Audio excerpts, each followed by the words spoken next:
Hello hi అండి, అందరు ఎలా ఉన్నారు? ఈరోజు ఈ వీడియోలో అమెరికాలో రెసిషన్ అని చెప్పేసి మీరు ఒక 2 to 3 డేస్ నుంచి బాగా వింటూనే ఉన్నారు. నార్మల్గా రెసిషన్ అంటే ఒక సింపుల్ వర్డ్లో చెప్పాలి అంటే ఉన్న ఉద్యోగాలు పోయి మార్కెట్లో పెద్దగా కొత్తగా ఉద్యోగాలు ఏమి కనపడకపోవడాన్ని రెసిషన్ అని అంటూ ఉంటారు. సో ఈ రెసిషన్ని చాలా ఫ్యాక్టర్స్ మీద బేస్ చేసుకొని ఉంటుందండి. అందులోపల ఇన్ఫ్లేషన్ కూడా ఒకటి. సో ఈ రోజు అయితే ఇన్ఫ్లేషన్ గురించి మనం మాట్లాడుకుందాం. అమెరికాలో కొన్ని రిపోర్ట్స్ అయితే వచ్చాయి. అందులోపల ఏమని చెబుతున్నాయి, అమెరికాలో ఇన్ఫ్లేషన్ యొక్క రేట్ ఎలా ఉంది, అండ్ అసలు రెసిషన్ రావడానికి ఛాన్సెస్ ఉన్నాయా లేదా అని చెప్పేసి కూడా ఈ వీడియోలో మనం మాట్లాడుకుందాం. అంటే దానిని బేస్ చేసుకొని ఇది ఉంటుంది కాబట్టి. సో ఇంకెవరైనా మొదటిసారి మన ఛానల్ని చూస్తున్నట్లయితే తప్పకుండా సబ్స్క్రైబ్ చేసుకొని వీడియోకి అయితే లైక్ చేయండి.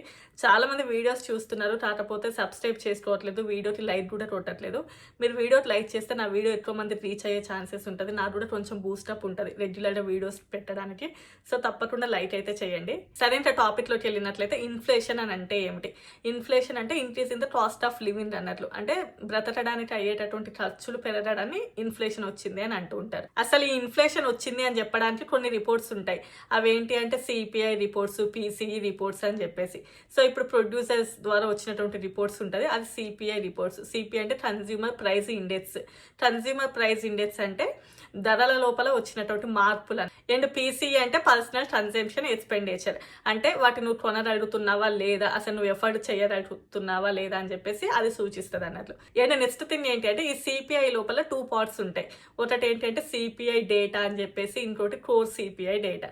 సిపిఐ డేటా లోపల ఏమేమి ఉంటాయి అంటే మనది ఎనర్జీ రానియండి, ఫుడ్ రానియండి, షెల్టర్ రావచ్చు, లేదు అంటే సర్వీసెస్ రావచ్చు. ఇవన్నీ కూడా వీటిని బేస్ చేసుకున్న ఆ రిపోర్ట్స్ ఉంటాయి. అండ్ నెక్స్ట్ థింగ్ ఏంటంటే కోర్ సిపిఐ లోపల 2 ఉంటాయి, సర్వీసెస్ అండ్ షెల్టర్. వాటిని బేస్ చేసుకొని ఇంట్రెస్ట్ రేట్లు పెంచాలా లేదా అని చెప్పేసి గవర్నమెంట్ డిసైడ్ అవుతుంది. మోస్ట్లీ కూడా అసలు గవర్నమెంట్ ఎట్లా రన్ అవుతూ ఉంది అంటే వీటి యొక్క ఇన్ఫ్లేషన్ రేట్లు ఎలా ఉన్నాయి, మనం వేటిని పెంచాలి, వేటిని తగ్గించాలి అని చెప్పేసి సిపిఐ రిపోర్ట్స్ మీద బేస్ చేసుకొని ఉంటుంది. కానీ ఇందులోపల ఏంటి అంటే ఈ సిపిఐ యొక్క రిపోర్టు 2 లేదు అంటే 2 కంటే తక్కువగా ఉన్నది అని అనుకోండి దాని యొక్క నెంబర్, దెన్ ఓకే అంటే అంతా కూడా ప్రాపర్గానే వెళ్తుంది, పెద్దగా ప్రాబ్లం ఏమీ లేదు అని చెప్పేసి.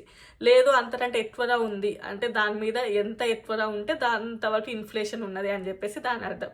సో ఇంకా ఈ రిపోర్ట్ లోపల ఏమున్నది అంటే జనవరి లోపల 3% ఉంది ఇన్ఫ్లేషన్, అది ఫిబ్రవరికి వచ్చేలోపు 2.8 ఉన్నది.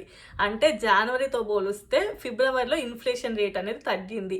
అంటే జనవరితో పోలిస్తే వస్తువుల యొక్క కాస్ట్ రానియండి, వాటి యొక్క వాటి యొక్క ఎక్స్పెండిచర్స్ మొత్తం కూడా ఫిబ్రవరిలో తగ్గింది, అంటే బాగానే ఉన్నది అని చెప్పేసి చెబుతూ ఉన్నాయి అన్నట్లు ఆ రిపోర్ట్స్. ఫస్ట్ తిని ఫుడ్ వాటి గురించి చెప్పుకోవాలంటే హెచ్సి యొక్క ప్రైజెస్ చాలా వరకు ఇంక్రీజ్ అయ్యాయి లాస్ట్ ఇయర్తో కంపేర్ చేసుకుంటే. బట్ వాటి యొక్క కాస్ట్ అనేది కూడా తగ్గుతూ ఉంది, మళ్ళీ నార్మల్ స్టేజ్లోకి వస్తూ ఉంది అని చెప్పేసి. And at the same time rice అలాంటివి చాలా ఉత్పత్తుల మీద పెద్దగా ఇన్ఫాక్ట్ ఏం పడలేదు. అంటే ఆల్మోస్ట్ వాటి యొక్క ప్రైజెస్ అనేది నార్మల్గానే ఉంది, అంతవరకు ఏం పెరగలేదు అని చెప్పేసి. అండ్ నెక్స్ట్ థింగ్ ఎనర్జీ కూడా ఓకే పర్లేదు బాగానే ఉంది అని చెప్పేసి. అంటే ఎనర్జీ అంటే ఏంటి అంటే ఎలక్ట్రిసిటీ రానివ్వండి, లేదంటే గ్యాస్, వాటిని ఎనర్జీ అని అంటాం కదా. సో అవి కూడా ఓకే పర్లేదు మంచిగా ఉంది, ఎప్పుడు ఉన్నట్లుగానే స్టేబుల్గానే ఉంది. ఇంకా చెప్పాలి అనుకుంటే జనవరితో పోలిస్తే ఇంకొంచెం తగ్గింది, మంచిగానే ఉంది అని చెప్పేసి. నెక్స్ట్ థింగ్ షెల్టర్కి వచ్చినట్లయితే షెల్టర్ కొంచెం పెరిగింది. షెల్టర్ అంటే ఏంటి అంటే ఇండ్లు కట్టడానికి అయ్యేటటువంటి ఖర్చు, దానిని లేదు అంటే మనం బయట రెంట్కు ఉండేటటువంటి రెంట్ హౌసెస్ పెరగడం రానివ్వండి, లేదు అంటే హోటల్ రూమ్స్ యొక్క ప్రైజెస్ పెరగడం, ఇవన్నీ కూడా షెల్టర్ కింద వస్తాయి. అది కొంచెం అయితే పెరిగింది అని చెప్పేసి చూపిస్తున్నాయి. బట్ ఓవరాల్గా చూస్తే ఏంటి అంటే ఇన్ఫ్లేషన్ రేట్ అయితే ఏమీ పెరగలేదు. బట్ జనవరితో పోలిస్తే ఫిబ్రవరిలో ఇంకొంచెం తగ్గింది కాబట్టి దెన్ ఓకే ప్రజెంట్ అయితే అంతా బాగానే ఉందని చెప్పేసి ఆ రిపోర్ట్స్ చెబుతూ ఉన్నాయి. ఇప్పుడు అసలు థింగ్ ఏంటంటే టారిఫ్లు అనేవి దీని కిందికి రావు. అంటే ఈ డేటా వచ్చినప్పటికీ ఇంకా టారిఫ్లు పెద్ద అమలు రాలేదు, వేటి మీద కూడా అప్లై అవ్వలేదు. కాకపోతే ఇప్పుడు నెక్స్ట్ మంత్ వచ్చేటటువంటి రిపోర్ట్స్ని బట్టి అప్పుడు అసలైన ఇన్ఫ్లేషన్ ఎలా ఉంది, అప్పుడు రెసిషన్ ఎలా ఉంది అని చెప్పేసి దాని ఉంటుంది.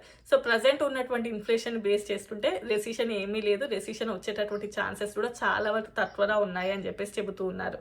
కాకపోతే ఓన్లీ దానినే బేస్ చేసుకోలేము మనం, ఇంకా చాలా ఉంటాయి. జీడిపి గ్రోత్ రానివ్వండి, ఇన్ఫ్లేషన్ రానివ్వండి, బయట ఉన్నటువంటి అన్ఎంప్లాయ్మెంట్, వీటన్నిటిని క్రియేట్ చేసుకొని మనం రెసిషన్ ఉన్నదా లేదా అని చెప్పగలం అన్నట్లు. బట్ ప్రజెంట్ ఉన్నటువంటి ఈ సినారియోస్ని బేస్ చేసుకొని వీళ్ళు ఏమంటున్నారు అంటే రెసిషన్ వచ్చేటటువంటి ఛాన్సెస్ కొంచెం తక్కువనే అని చెప్పేసి. ఎందుకంటే రెసిషన్, ఇన్ఫ్లేషన్ ఇంకా చాలా ఫ్యాక్టర్స్ ఉంటాయి, అందులోపల మెయిన్ ఫ్యాక్టర్ వచ్చేసి ఇన్ఫ్లేషన్ అన్నట్లు. సో ఇప్పుడు ఏమవుతుంది అంటే ప్రజెంట్ అంతా బాగానే ఉంది ఇన్ఫ్లేషన్, కాకపోతే ఇప్పుడు ఈ టారిఫ్లు ఇలాంటివి ఏమీ కూడా పడలేదు కదా. సో ఇవి పడినట్లయితే వీటి యొక్క ప్రైజెస్ కనుక పెరిగినట్లయితే ఆబ్వియస్లీ మనకి ఏమవుతుంది, వీటి యొక్క నెక్స్ట్ వచ్చేటటువంటి సిపిఐ రిపోర్ట్స్ పెరిగిందంటే ఇన్ఫ్లేషన్ ఉన్నట్లే. ఏదైనా నెక్స్ట్ థింగ్ చెప్పాలంటే కాఫీ యొక్క ప్రైజెస్ చాలా వరకు పెరిగాయి. అంటే కాఫీ అనేది నార్మల్ అమెరికాలో ఉత్పత్తి చాలా తక్కువగా ఉంటుంది, వాడటం అనేది చాలా ఎక్కువగా ఉంటుంది.